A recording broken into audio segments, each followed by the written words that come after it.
അസ്സലാമു അലൈക്കും വറഹ്മത്തുള്ളാഹി വബറകാതുഹു. ഫാത്തിഹ സൂറത്ത് പാരായണം ചെയ്യുന്നത് സ്വപ്നം കണ്ടാൽ നമുക്കറിയാം, ഖുർആനിലെ അതിമഹത്തായ ഒരു സൂറത്താണ് സൂറത്തുൽ ഫാത്തിഹ.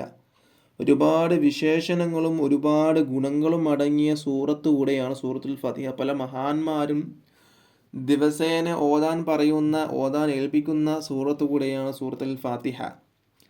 അധിക പേർക്കും കാണാതെ അറിയുന്ന സൂറത്തും കൂടിയാണത്. നമ്മൾ നിസ്കാരത്തിലേക്ക് എല്ലാ റക്അത്തിലും ചൊല്ലുന്ന സൂറത്താണ് സൂറത്തുൽ ഫാത്തിഹ. അതുകൊണ്ട് തന്നെ ഫാത്തിഹ പാരായണം ചെയ്യുന്നത് സ്വപ്നത്തിൽ കാണാനും സാധ്യതയുണ്ട്. ഓരോ സൂറത്തിനും പ്രത്യേകമായ വ്യാഖ്യാനങ്ങൾ മഹാന്മാർ പറഞ്ഞിട്ടുണ്ട്. സൂറത്തുൽ ഫാത്തിഹ ആയിക്കോട്ടെ, സൂറത്തുൽ കൗസർ ആയിക്കോട്ടെ, അങ്ങനെയുള്ള എന്ത് സൂറത്തൊക്കെയാണ്, ഏതൊക്കെ സൂറത്തുകളൊക്കെ ഉണ്ടോ ആ സൂറത്തിനൊക്കെ മഹാന്മാരായ ആലിമീങ്ങൾ പ്രത്യേകമായ വ്യാഖ്യാനങ്ങൾ പറഞ്ഞിട്ടുണ്ട്.